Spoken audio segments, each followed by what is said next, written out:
Chapter 4. We have second-class tickets, the cheapest fare. I boards the train first, then Naren, Sita, and I.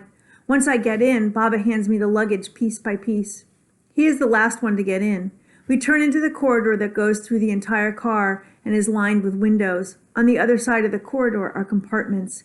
Each one of them is fitted with long wooden benches that face each other with windows on the end. The first two compartments are full. Baba goes to the third one and we follow him.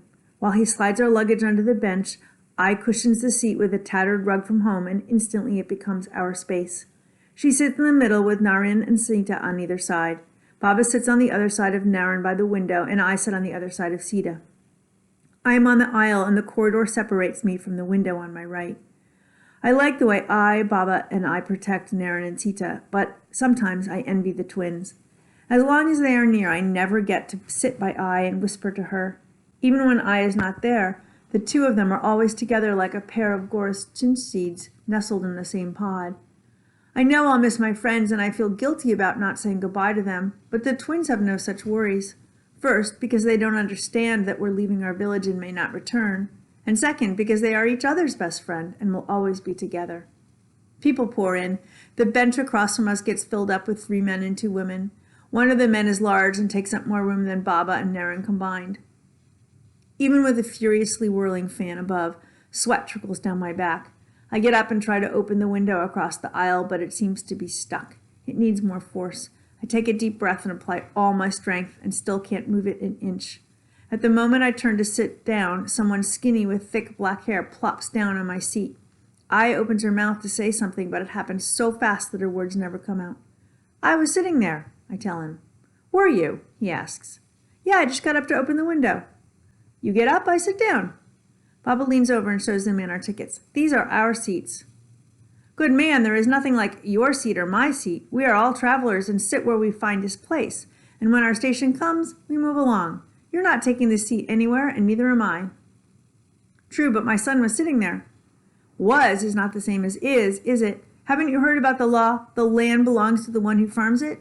There should be another law. The seat belongs to the one who occupies it. That's not... you can't just take my seat. It's not right, I say. The man laughs. His teeth are even and clean. Right or wrong, I don't know. It doesn't matter. I take this train every week and I always find a seat. But I don't claim it as my own. Do what you want to do. You won't be able to move me from here. He shrugs and looks straight ahead as if I don't exist.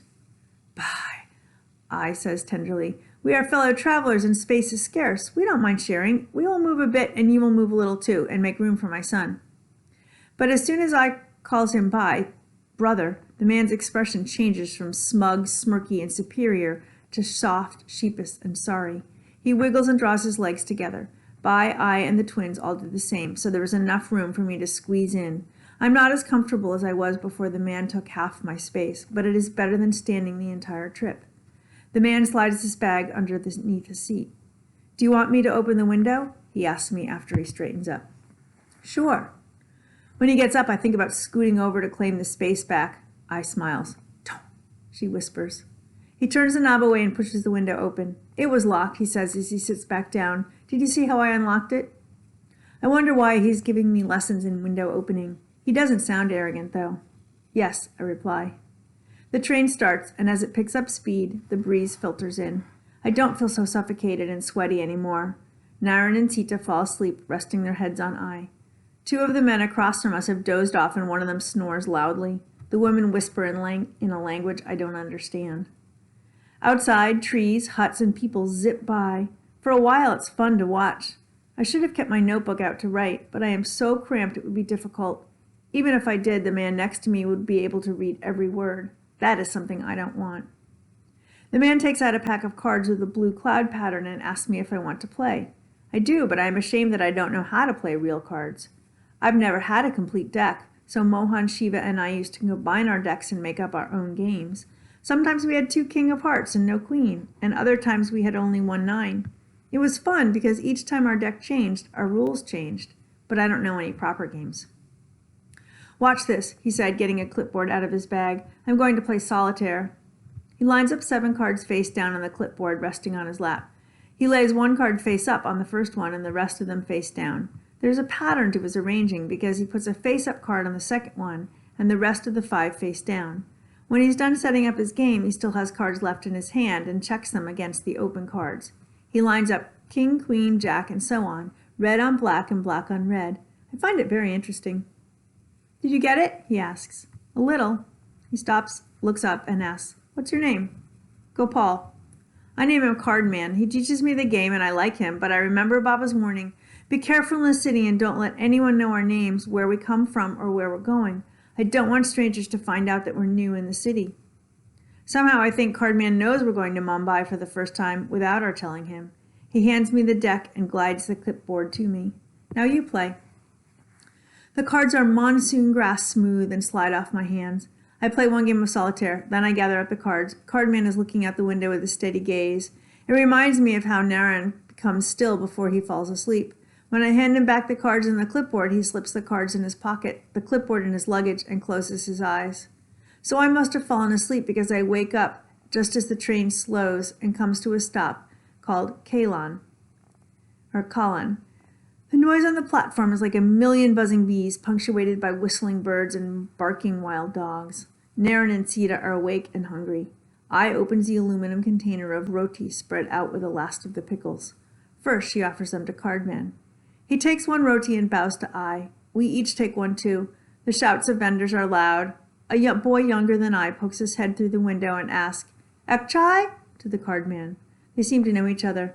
6. The boy looks puzzled. The Cardman points at us. For my family. I look at Baba and I in horror. We probably don't have money, and even if we did, we wouldn't want to waste it on tea. But as quickly as he sat down on my seat, the man pays the boy and begins passing tea glasses to us. We are grateful for the chai, Baba says.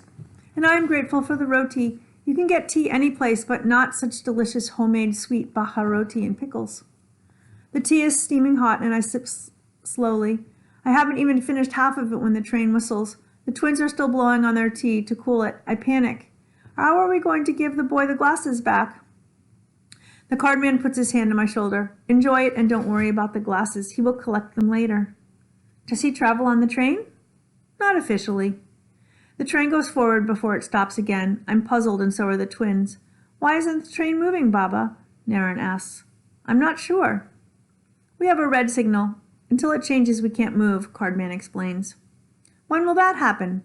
Naren asks. As soon as you finish your tea.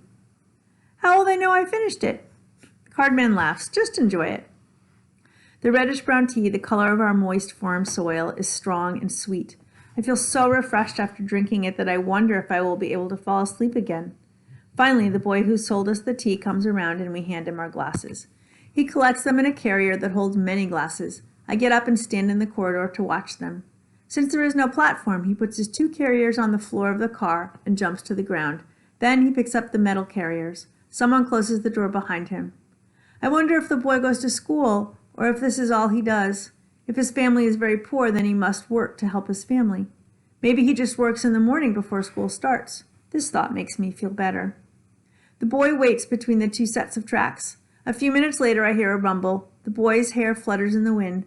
A fast train whizzes by. Its massive wheels could grind anything that came in its path. A chill passes through me. This boy must do this every day and is very careful, or else. And very carefully, or else. Or else is too scary to think about. As the fast train passes, ours gets going. We have a green signal, Sita cries. You're a smart girl, Cardman says.